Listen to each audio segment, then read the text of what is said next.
everybody, and welcome back to another episode of the Alignment Podcast. I'm your host, John Stringer, and I have a great guest with me. Her name is Karen Emanuel, and we met years ago, way back in 2016. And I'm so delighted that she's here. We've been on a journey together as part of the underground accountability groups, kind of mastermind type stuff in the past. And I'm just honored. I've seen her journey. I see the big things she's doing now in the world, overcoming, stepping out, living her dreams, and honored to have her on the show. So Karen, thank you for being here. Thank you so much, John. It's always lovely to spend time with you, and it's an absolute honor for me to be here on your podcast. It's fabulous. And alignment, so much up my alley. Awesome. That's right. Perfect. So no accident indeed. And let's talk about how we met, because that was no accident. And then I want to get into, even before that, more of your life in the journey you've been on. But we met at this wonderful transformational, what would you call it? A conference, a retreat? How would you describe it? A conference, retreat, workshop in Bali. Mm-hmm. In Bali. I remember, John, when you walked in and I went, John Stringer. And you said, no. It was very cool. I always remember that moment. It was really great. Yes, we had a great time. A lot of transformation happened around that time. I'm so grateful we got a chance to reconnect and stay in touch. And we've known each other for 2016 and then reconnecting a few years ago, which has been a beautiful journey. 2 you've years seen ago. Some of my transformation. I've seen some of your transformation. So it's been fun. So tell everybody a little bit about your journey leading up to the transformative journey you've been on. I know you've done some amazing things. You've overcome some challenging things and to become who you are now. So tell us a little bit about your story. So what I'll do is I'll start more recent past, and then we can go back to some of the further past. Perfect. So recently, very, very recently, I have become a #1 international best-selling author, which I think is like, wow. Perfect. I'm still really gobsmacked about this. But in congrats. December of last year, around about the beginning of December, I thought I'd quite like to do some more writing. And then another online group that I have become involved in, they were creating a newsletter and they were looking for people to contribute to the newsletter. And so what I did was I wrote an article, and then on the 29th of December, they asked me if I would contribute monthly. And I said, oh, yeah, sure, that's fine. And also on the 29th of December, I was sent an invitation to come on a call about Unstoppable 3, the book that I've featured in, along with 24 other women, amazing women and amazing stories. And this is the book that's now a #1 international best-selling book, and has put me to that #1 international best-selling author status. And like I said, I'm still a bit, wow, this is amazing. So then what happened was I said yes to this call, and on the 1st of January, I met with a wonderful woman that I've recently come to know quite well, called Aggie. She lives in Australia, and she said to me, there've been at least 11 people for this particular position that I've said no to, but she said, I think you would be a really good fit if you feel that it's something for you. And I said, okay, so when's the deadline? That was my first question. When's, because you have deadlines for print. And She said, oh, the 27th of January, this was New Year's Day. And I went, 3,000 words, I can do that. Okay. So she said, oh, that's great. And it was sort of like, and the rest, as they say, is history. So that for me, my chapter is called My Evolution of Intuition. So that was a Love that. classic intuitive process that happened, and it was like, and I've continued to have that kind of thing. But John, for the last 6 or 7 years, 2018, how many years is that to now? 6? 6. Yeah. Yep. 6 years, I've been on a journey of total faith and trust, really. So in 2018, I packed everything up, got rid of a whole lot of stuff, but I still have far too much and it's in storage. And I went to the UK, and you would find it really interesting because who was I sending an email to just before we came on this call? But Tessa, do you remember Tessa? That was in Bali, The the name is older familiar. lady. Okay. Yeah. And Tessa, I met up with Tessa when I went over to the UK. So we'd met in Bali 2 years in a row. And then when I was going to the UK, she said, "I'll come to see me in York." So all of these little serendipitous things that just keep happening. And of course, the person that sent me the invitation about the book was Barsha. Do you recall Barsha? Yes, I recall Vasha well. Basha well. Yes, another one from Bali. Yeah, from the Bali retreat. Okay. And the other thing that I think is really, really poignant about all these connections and this process is the wonderful work that you and I have done together in the last couple of years has been so instrumental in me being able to even consider being involved in a book that Hmm. is written by a whole bunch of women. And there are many people that have had issues with different groups or different people, and I've had my lot with groups of women.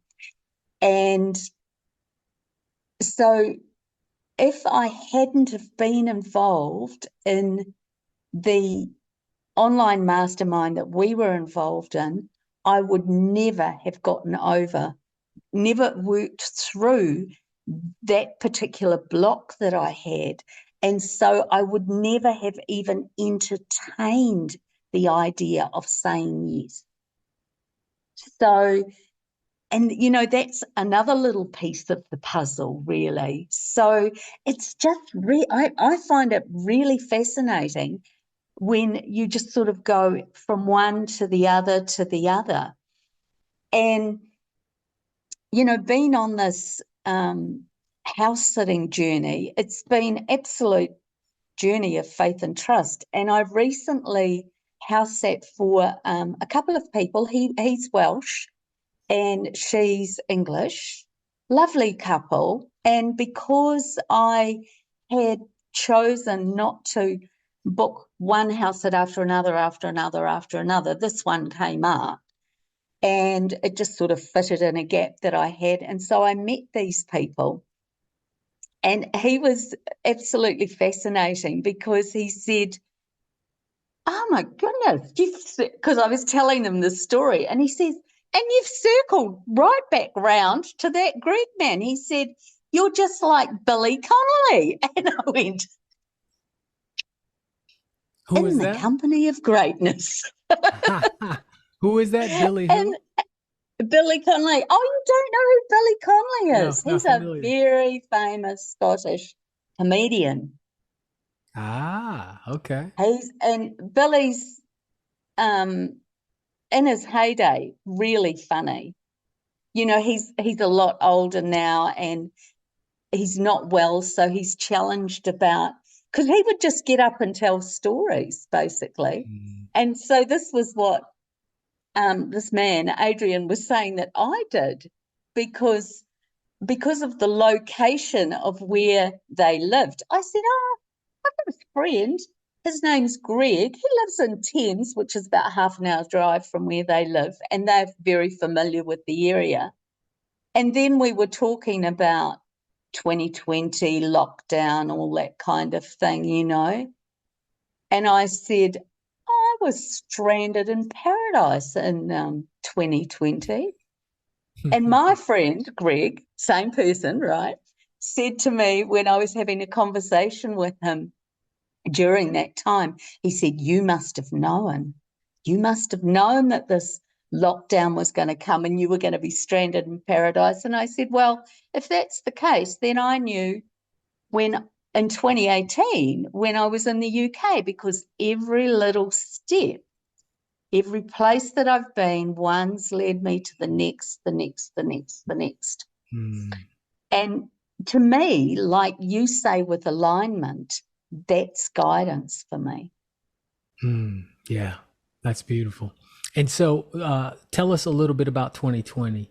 You mentioned stranded in paradise. Where was that? Where were you stranded during that time? Oh, that was Mahia Peninsula, which is east coast of the North Island of New Zealand.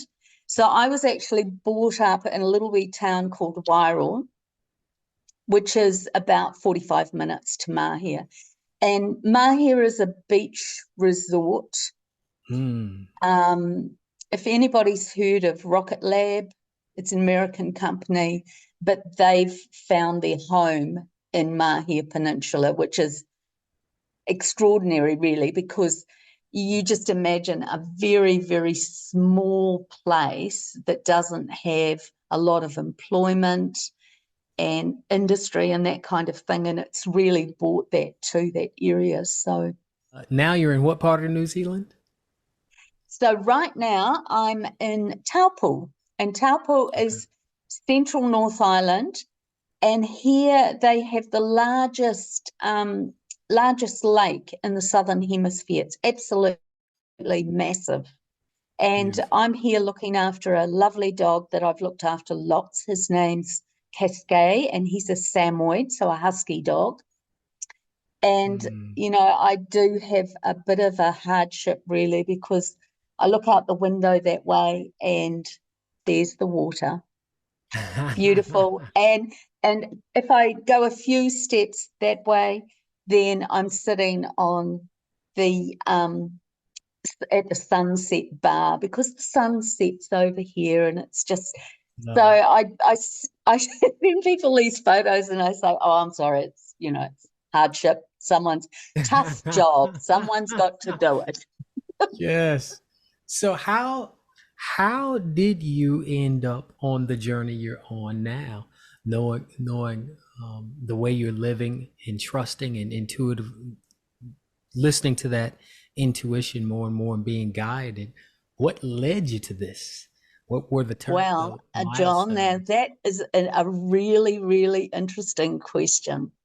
So once my son had left home, my mum wasn't fabulously well. She was living about 3.5 hours drive from where I was living. I ended up getting to know that road really well. I drove it so much. And as the siblings in the family, I was the one that was geographically the closest. So I was the one that was there for her. And I made this commitment, I didn't make it to anybody else, but I made it to myself that I wouldn't travel until she passed. And, you know, isn't it interesting how we don't do things? You know, we just put it off. We don't do it because we're frightened or we think it's not the right time or all that kind of thing. So Mhm. mum passed, I went away 2018. I think she probably passed in about maybe 2015. When did we meet? Okay. Yeah, 2016. so it was before we met. And Okay. so I always wanted to travel. I always wanted to go to Europe. And I had 2 trips to Bali, the first trip that we met on, and then I had another one. And that sort of really whet my appetite to actually want to go and travel. And then when I came back, I was like, no, what am I going to do now? You know, I'd had my 60th birthday because I never traveled when I was younger. I bought a business. When I was 21, I bought a business. So, you know, most people went off and they did their big OE, but no, not me. I went off and I bought a business and did my big work hard. Mm-hmm. So, so I was in this place of so that happened, mum passed, and then I had a friend the same age as me who died really suddenly, like really quick. Everyone was very shocked. And then another friend of mine, her mother passed away really suddenly, and her mother was younger again. And I thought, why am I waiting? Why am I waiting? Why don't I just go? And I was waiting because I was afraid, really. And anyway, I had this friend who took tours to France. So he'd not done one for a little while, and I'd spent quite a lot of time with him. He'd been through quite a tough time, went through bankruptcy, and you know, just a few different things. So he was going to take this first trip after all of this stuff had gone on to France. And he said, and you're coming with me. And I went, oh, okay. And then, because I do that, you know, oh, okay. And, and then I thought, I'm going to stay. I'm going to continue on. I'm going to go to the UK and I'm going to stay. And John, honestly, there were a couple of things that were going on for me physically before I left. I'd been working in this job for some time and I was like over it. And the people that I worked with, they said, Karen, you're allergic to work. That's what the problem is. But I had all these weird physical things going on. Like my eyes were going funny and I had all these pains and you know, real weird group of symptoms, you know, but you know, I'm very reluctant in a lot of times to go to a doctor, usually because I manage my own health quite well. But anyway, I thought you'd be silly not to. So I went off and they sent me to a specialist and they said, well, you know, we could give you this drug and I'm like, they probably would give me something like steroids. And I really wasn't, no, I wasn't going to go there. And then they said, well, you know, we'll give you this set of exercises to do. And I said, oh, that's fine. And then they said, well, if you don't want drugs, because they didn't really know what it was. So I always find that really interesting. We don't quite know what it is. They didn't really say that, but we can give you this drug, which could make a difference. And then they said to me, but you know what would be really good for you is if you perhaps went to an osteopath and an acupuncturist. And the two alternative health professionals that I see regularly and have done for years are an osteopath and an acupuncturist. So I thought, oh, I'm doing the right thing. So anyway, I was really in a place that I was really not happy with what I was doing. And hence, I was allergic to work, where I was living. And, you know, I'd sort of ceased to have a reason to be there, really. And it was affecting me health-wise. So, and deciding that I was going to stay was just a huge leap of faith, really, because I knew it was going to be now or never. I was totally To stay in the unprepared. UK? to go to the UK, yeah. Okay. And I was totally unprepared. I didn't really have a lot of financial backing behind me, and I left a lot of debt behind. And you and I have had this conversation of, well, I paid off all my debt, and I've saved money. So I've done that in the time that I've been back. But I just knew that it was going to be then or it was going to be never. And the other thing that I'm absolutely hopeless with is catching public transport. Hmm.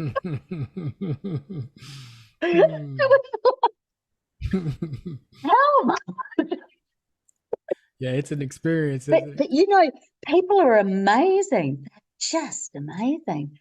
I had so many people help me. I got because I caught the Euro from France um, to England. And so there I am, because everywhere there's steps, right? There's all these steps. Hmm. And I did not travel light.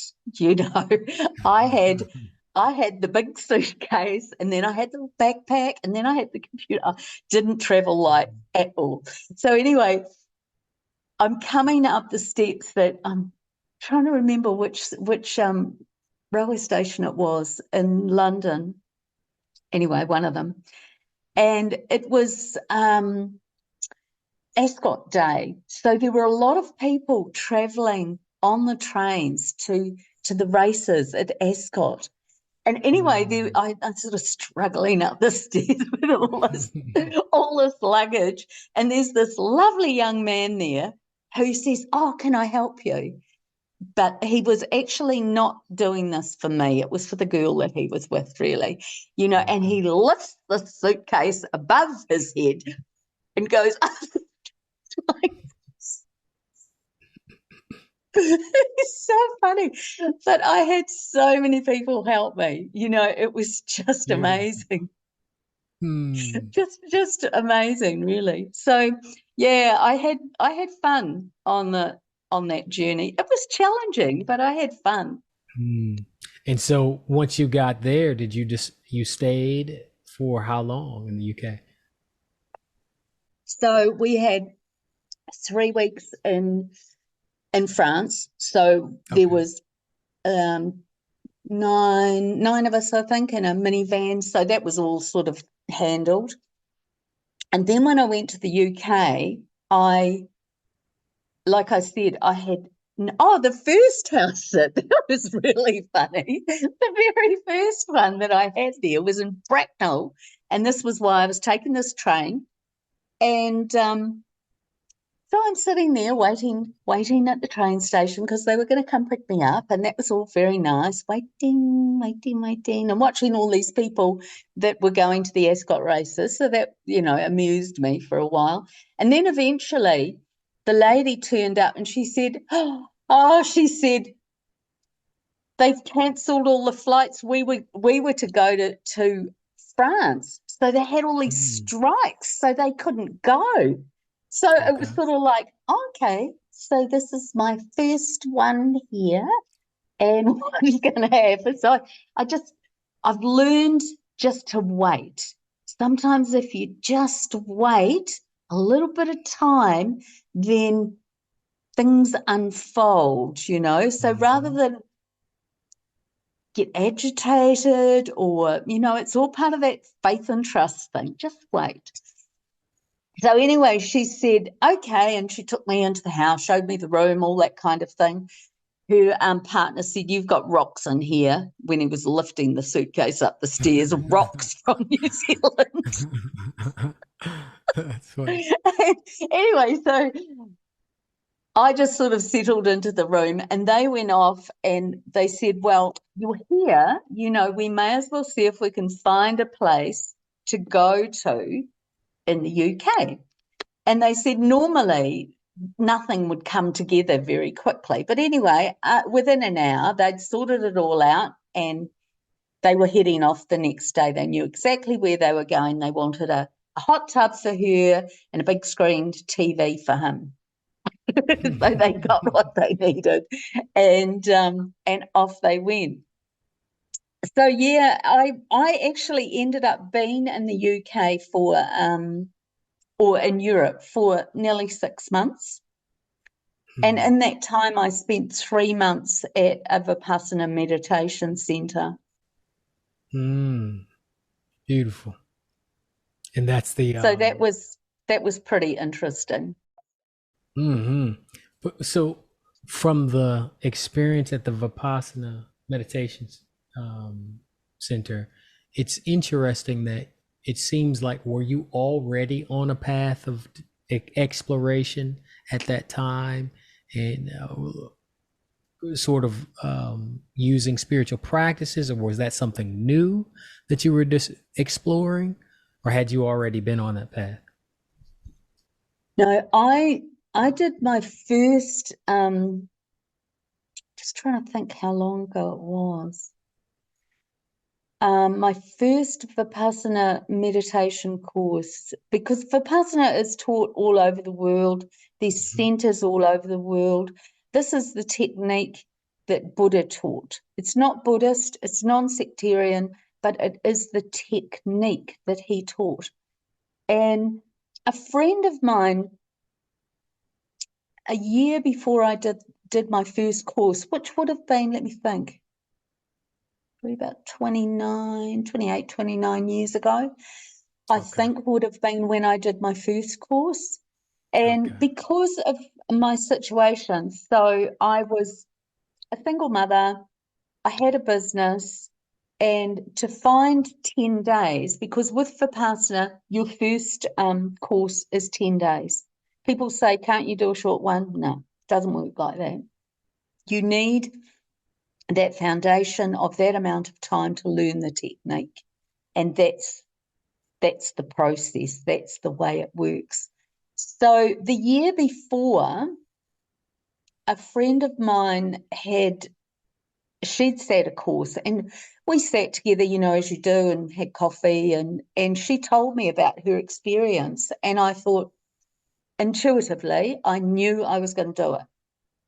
And it was like, I'm going to do that. I don't know when I'm going to do that, but I know I am.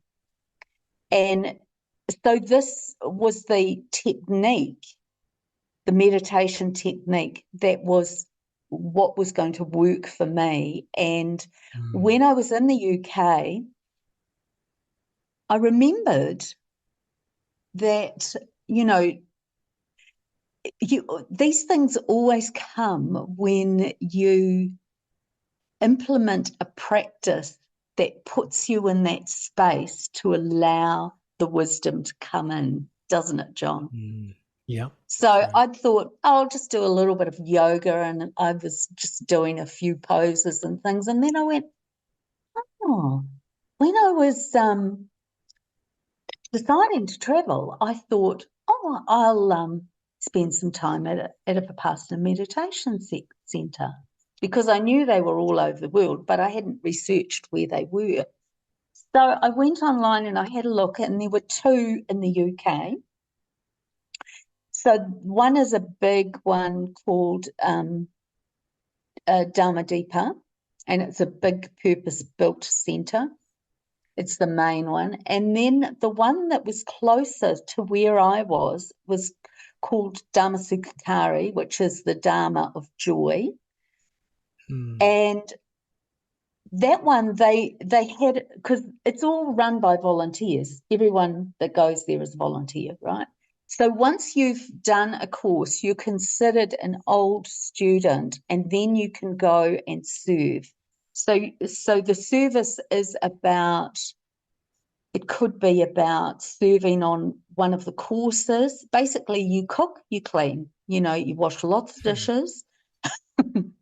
But it's great, it's great to serve. And then they have work weekends to do some of the bigger jobs, or work periods, they call them. mm. Okay. And so this one had a work period, and so I applied, and because you have to apply and be accepted, it's just they have to manage it, because it's all done by volunteers, and they have to Right, manage who's right. there and that kind of thing.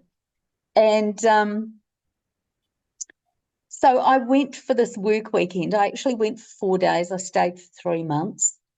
And I told everybody I was the accidental long-term server because with Vipassana, to go and serve long-term, you need to have sat a course within 2 years, which I hadn't done. And the only reason that I managed to stay there, because it's intense, and one of the assistant teachers said to me, and it was so good, that he told me this. He said, whatever is happening for you in your life, when you're on Dharma land, it's magnified. So it's basically Mm, like putting everything under a microscope. So it's more intense. So whatever you're going through, it's more intense. And mm, I'm sure that you understand that too, because mhm, some of the work that we've done together has been somewhat like that. It's sort of like you get in these spaces and things expand, and mhm, then it allows um, different issues to come up and you be able to work through them. So yeah, and the thing that spending that 3 months did was it really solidified my meditation practice, and now I meditate daily. And beautiful. sometimes I miss a day, but usually it's not more than a day. If I've Mhm. if I've missed at one point in time, like in the morning, then maybe I'll meditate at night or something like that. So, So, but it do you really find solidified my practice. that at times if you miss your meditation, do you find it more challenging to stay present, not get distracted, or not choose suffering? Have you? You know something, John?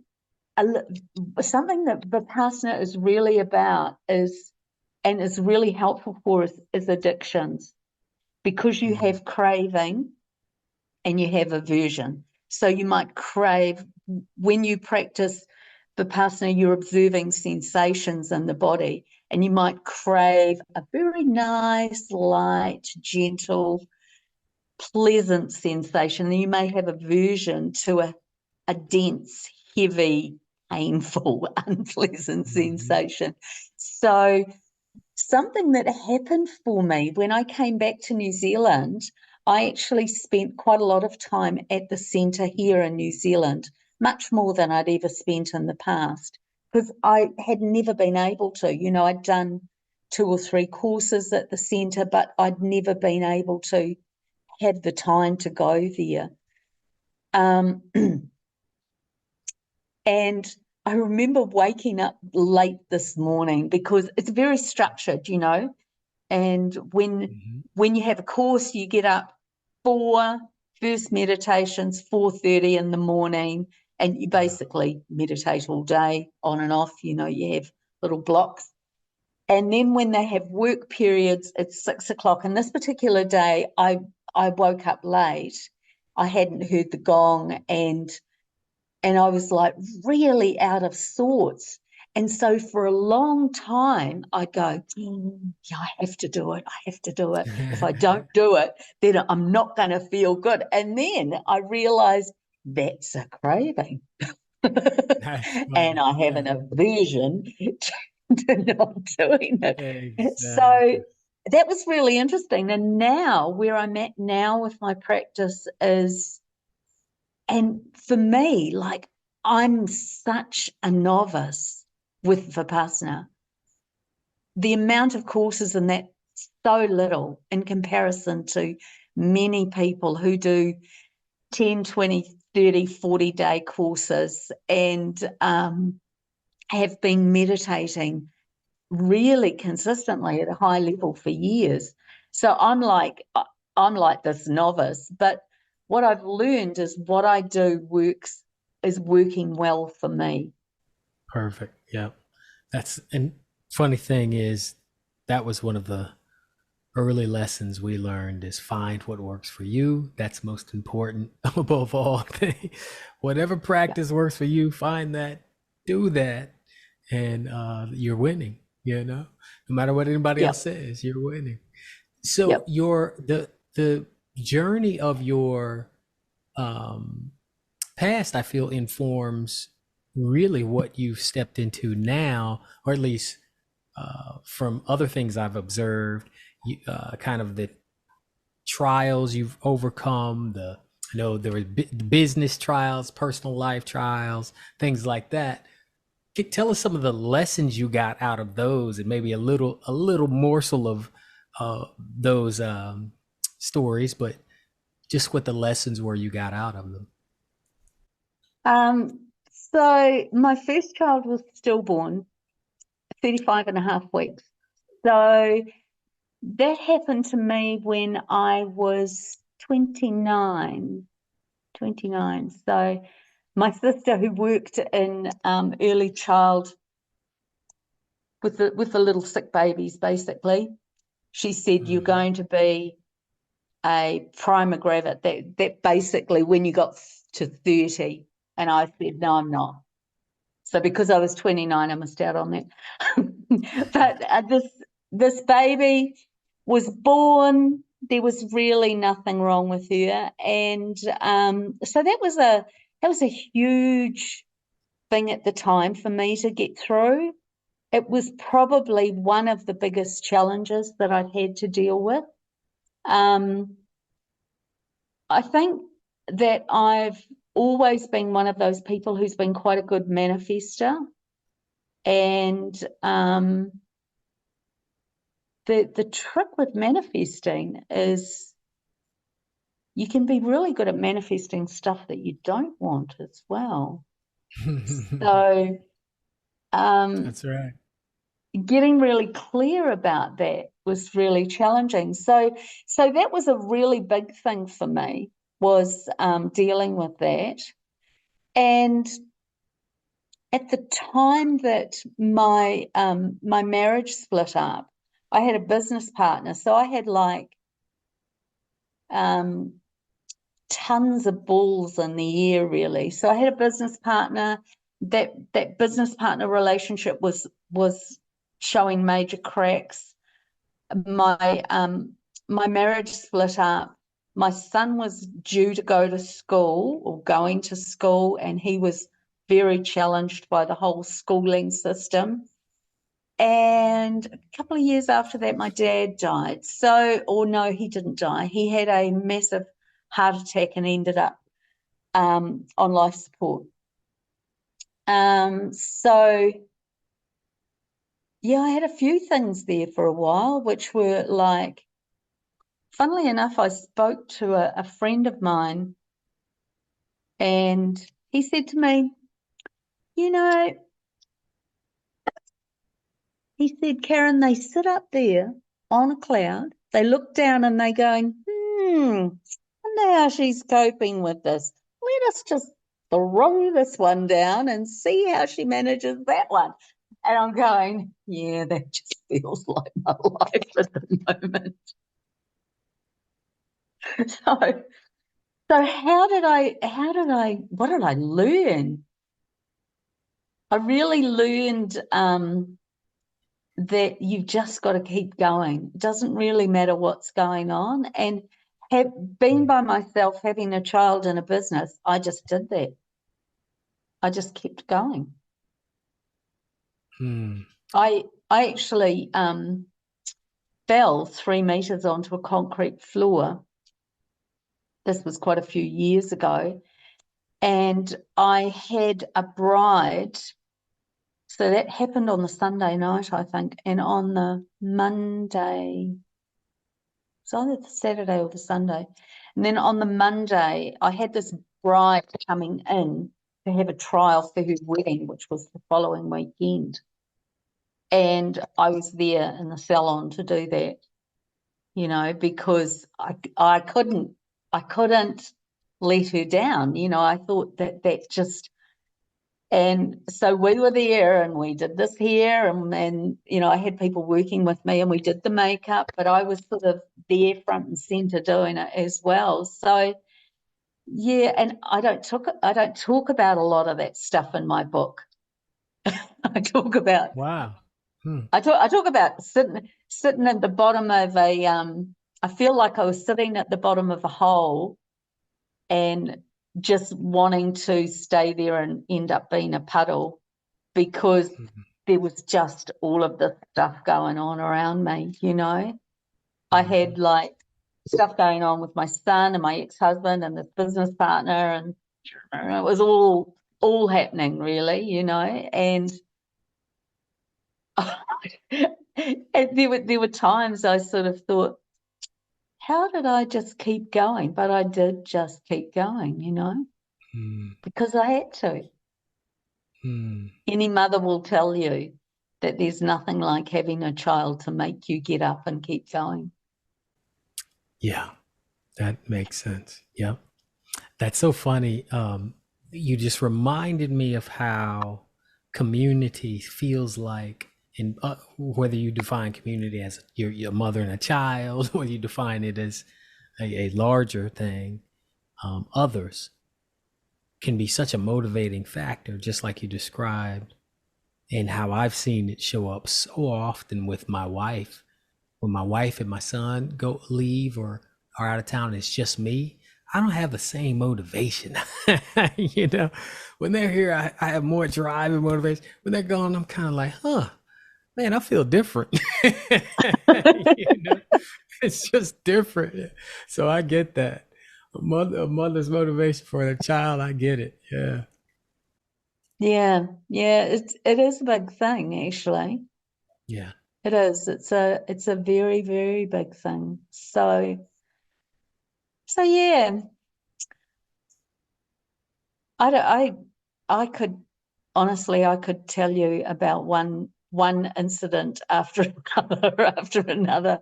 And then a few years ago, my youngest brother took his life. So that was another Mm. big, huge, huge thing. This huge thing. Mm. And when I was in Mahia, because that was where he was, and he was staying at the same place that I was staying at, because this property belonged to our cousin. And so on the anniversary, oh, this was really bizarre. The anniversary of his death, I thought, oh, okay, round about the time that it happened, I got in the car and I drove to the beach, to this particular beach where he took his life. And I I got in the car and it was like, oh, there he was. Almost like going, okay, move over, you know. And I'm going, my brother was big, big man, you know, and it was like, Mm. oh, you're a little bit large, really. I'd heard of people who channeled, and the entity that they channel was really much bigger than their physical body. And that was how it felt to me, actually. It was Mm. like, oh, okay, he's coming along for a ride. Okay, that's fine. And this, I'm just trying to remember the name of the song that was playing, because I've got about 3 CDs in my car and they just go on a little loop, you know, and it's sort of like this particular one, it was really, really so poignant. And one of the lines in it was about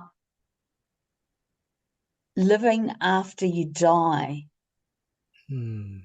When I looked, because I then wanted to look at the lyrics, and this line about living after you die was very, very poignant to me. Mm.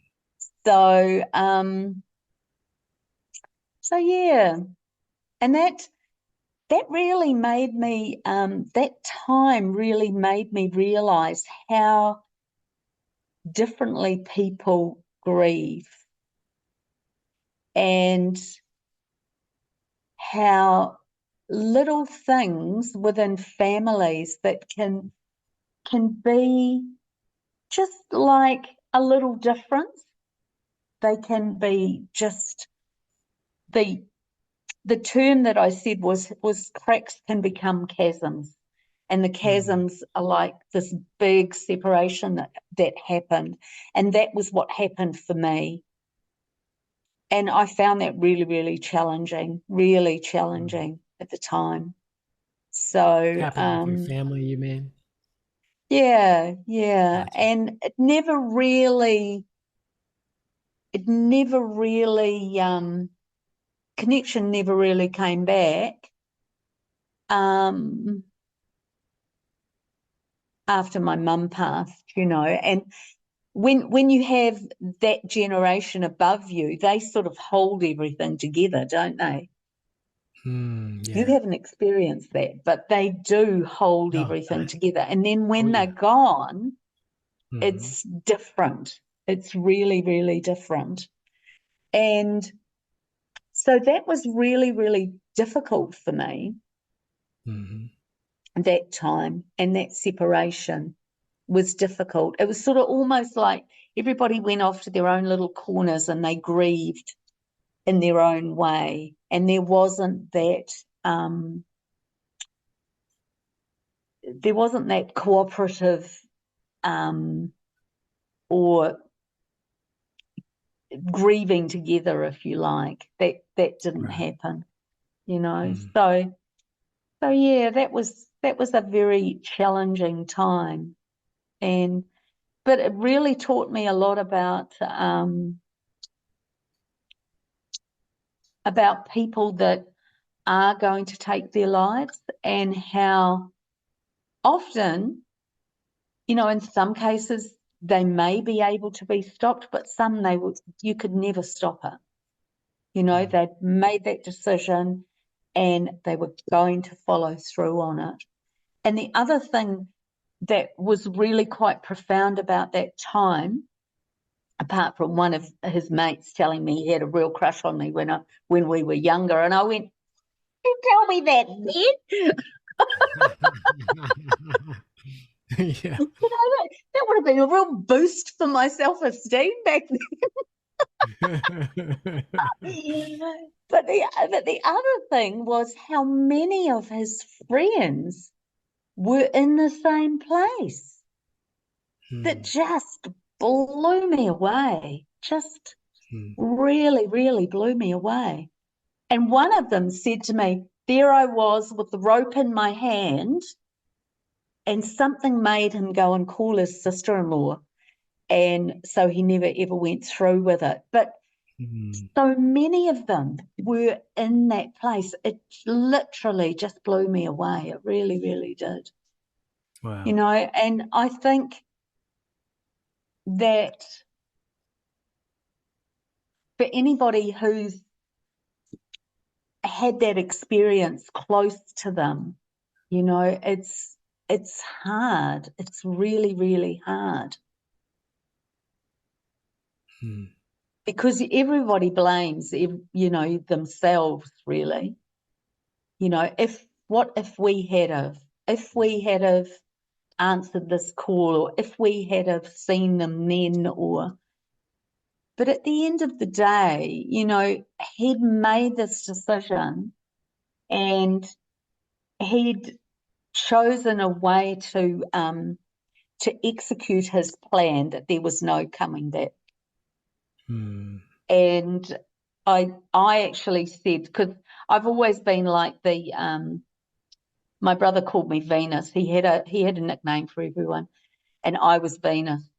And because I was out there in the stars somewhere, that really, oh, kind of person, I was that one. And I'd had lots of different spiritual kind of experiences and connections with my grandmother, and lots of things like that. And he had sort of he was one of those really life and soul of the party people, was Mark. And so many people just were devastated when he went, because he was like the life and soul of the party, and they never thought that would happen with him. And yeah, so that was really difficult for many people. It was really difficult. And it seems like you've had a few opportunities to deal with grief, and it sounds like you've learned how to deal with it and keep it moving and keep it moving forward. It sounds like. Yeah, Hmm. So yeah. the title of I your Go ahead. The title of the book, Unstoppable. Seems appropriate. Yeah. Yeah, yeah. It's a really interesting thing, isn't it, John? You know, the challenges that we're throwing, the curveballs that we're throwing, and how we navigate those. Hmm. It's not, for me, it's not a straight path, you know. I'm sure some people, when they listen to the story, the things that I've said at the beginning, they're going to go, where is she going next with this story? You know, because there is no straight path to it, you know, and that that's sort of like how life is. You know, you have these ups and downs. And I know for me in my life, one of the things that has really been very profound for me, and it's helped me with being in tune with my intuition or guidance, is to smooth out the highs and lows. It's not that there aren't highs and lows, it's just that they're not so incredibly extreme. For me, they used to be really high or really low, you know, Right, right. and to have managed that with things like meditation. The other thing that I do a lot, because I travel a lot around, I look after lots of different dogs. I'll go and walk the dogs. So here, you know, it's a hardship. We've got the lake, so we go down by the lake and walk along there, and it's just lovely. You know, you're out there by the water, or it could be in like a bush setting. There's a lot of places that I've been. So out with nature, or it could be by the ocean, you know, and those kind of things are really good for grounding, because Hmm. for me, I spent a lot of years not being very grounded at all. And so anything that helps me to be grounded, breathing, breathing is a great thing. Hmm. I love that. And so your current rituals, your current practices, the Vipassana meditation, everything you just mentioned, do you feel they have helped you tune into that? I know you mentioned your chapter was about intuition, have helped you tune into and be more um, aligned with or attuned with your intuition. Have you seen that growth over time? Yeah, definitely, Beautiful. definitely. Um, and you know, for me, because we've talked a lot about this alignment in the groups that we've been involved in, and that you and I and as group we've talked about it a lot, because it's always been your go-to, and I really liked that. You know, I really liked that was your go-to, because I've been practicing that for a long time, where it's almost like it's almost like I don't think about it very much. You know, it was a bit like the process of getting involved with the book was like I had this thought. I didn't sit down and go, no, and center myself and ground myself and go, oh, I want to write, I want to do some more writing. It was like I had this thought. Mm. And I also, and you will have recalled this story, I'm sure, because I told it. in the middle of last year, my little bank card, money card, I thought, oh, this is looking a little bit frayed around the edges. I need a new card. And so this is when the manifestation is not quite so good. I lost it. And of course, I had to get a new card, didn't I? So it's sort of, I think, a really big thing for me. The manifestation is not in itself is not such a problem. It's been very clear, crystal clear about what it is that I want, and realizing that the things that I get, and this is been a big learning for me over the years, is yep, I had that time where I had all of these things going on and it was all crazy, but I manifested a lot of that stuff. I did. I brought that into my life. And so when you say the meditation and being in nature and all that kind of thing and the grounding helps to tune the alignment, but also being very, very clear about what it is you're asking for, because you Yes. will get it. It's so, so important. And that process or that acknowledgement of being responsible and go, yeah, well, I did this, I created this. And I think as the world and the place that it's been going for a long, long time has not been a place of responsibility. Yeah. It's been a place of someone else is going to look after me, or, this happened and it's not my fault, they did it, and coming back to that place of responsibility is not always easy, but it is really, really rewarding, because otherwise, if I hadn't have done that, I would still have been on this incredible chaos creation. That's it. I see it in a lot of the work we've done, I've done, seeing in others, especially when it comes to finding those subconscious things that those limited beliefs, those conditioned ways of thinking, traumas, whatever they are, that aren't always conscious. That when we begin to, what I feel like alignment helps do is exactly what it leads to, what you just described.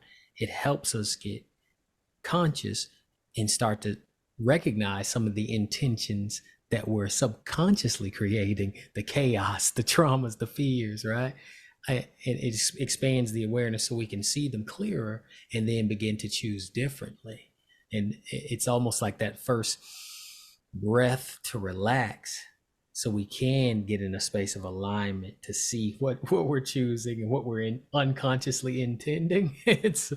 And then we can begin to shift that, heal that, and choose differently, choose what we really want to create. I feel like that's the power that alignment brings, in presence, the power of taking a step to breathe and relax and use whatever practice that helps us expand and get here, be clear now and get clear. Yeah. So thank you for that. And so I want to ask this wonderful question. Go ahead before I do. Okay. So one little thing that I want to say to that is what comes with lack of responsibility is resistance, and we'll resist a certain thing or a certain person, or and be very triggered by that. And when you let that go, that was what happened for me to get to be a part of this book, was I had to let that resistance go.